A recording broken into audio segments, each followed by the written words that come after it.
कुछ लोग जिंदगी भर मेहनत करके भी पैसों के लिए तरसते रहते हैं। इसका जवाब है कंपाउंडिंग, जो एक ऐसा जादू है जो आपके पैसों को कई गुना बढ़ा सकता है, लेकिन इसे कम ही लोग समझते हैं और इस्तेमाल करते हैं। तो इस वीडियो में आज हम आपको पैसे के 7 नियम बताने वाले हैं जो आपको फाइनेंशियली स्ट्रांग बनाएंगे।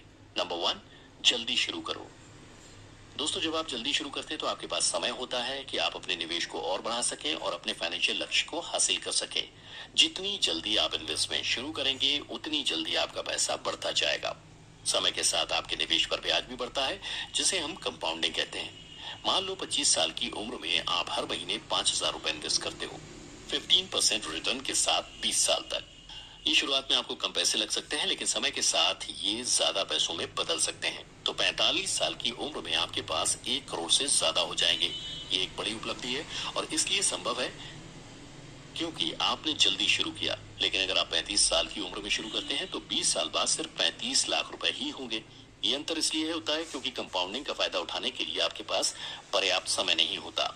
तो देख सकते हैं कि 10 साल की देरी से कितना फर्क पड़ सकता है। इसलिए समय का महत्व समझिए और जल्दी शुरू करें। तो आज ही इन्वेस्ट करना शुरू करो, फिर चाहे कम पैसे ही क्यों ना हो। छोटी छोटी बचत भी समय के साथ बड़ी हो जाती है। बूंद बूंद से घड़ा भरता है, ये कहावत निवेश पर भी लागू होती है। छोटी छोटी राशियों को नियमित रूप से निवेश करने पर बड़ा फंड बन सकता है। और इन्वेस्ट आपको सिर्फ एक बार नहीं करना है, बल्कि इसे लगातार करते जाना है, तभी आपको कंपाउंडिंग का पूरा फायदा मिलेगा। हर महीने सैलरी का कुछ हिस्सा इन्वेस्ट करो। ये एक अच्छी अप्रोच है जो लंबे समय में आपको फाइनेंशियल सिक्योरिटी देगा।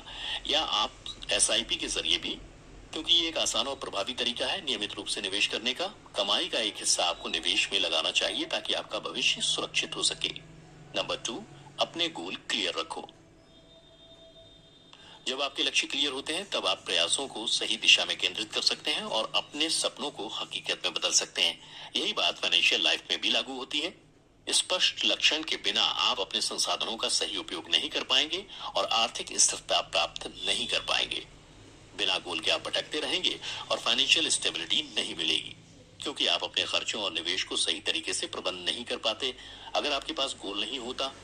इसलिए अपने long term financial goal decide करो ताकि आप एक स्पष्ट योजना बना सकें। 10 साल बाद क्या करना चाहिए, 20 साल बाद क्या करना चाहिए, रिटायरमेंट के बाद क्या करना चाहिए, सवालों के जवाब ढूंढो और अपने लक्ष्यों को स्पष्ट करो। क्या आप अपना घर खरीदना चाहते हैं? इसके लिए आपको एक योजना बनानी होगी, क्योंकि यह एक बड़ा लक्ष्य है। क्या आपके बच्चों को अच्छी पढ़ाई करनी है या आपको जल्दी रिटायरमेंट लेनी है? ये सभी बड़े बड़े लक्ष्य हो सकते हैं, जिसके लिए आपको सही निवेश और बचत की योजना बनानी होगी। गोल डिसाइड करने के बाद प्लान बनाना है कि उनको कैसे अचीव करना है, कितना इन्वेस्ट करना है, कहाँ इन्वेस्ट करना है। एक स्पष्ट योजना बनाएं और अपने लक्ष्य को प्राप्त करने के लिए उस पर अमल करें। क्लियर प्लान से आप डिसिप्लिन से काम कर पाओगे और अपने गोल को अचीव कर पाओगे। याद रखें, किसी भी लक्ष्य को हासिल करने के लिए धीरज और समय लगता है। फाइनेंशियल फ्रीडम रातों रात नहीं मिलती। नंबर 3,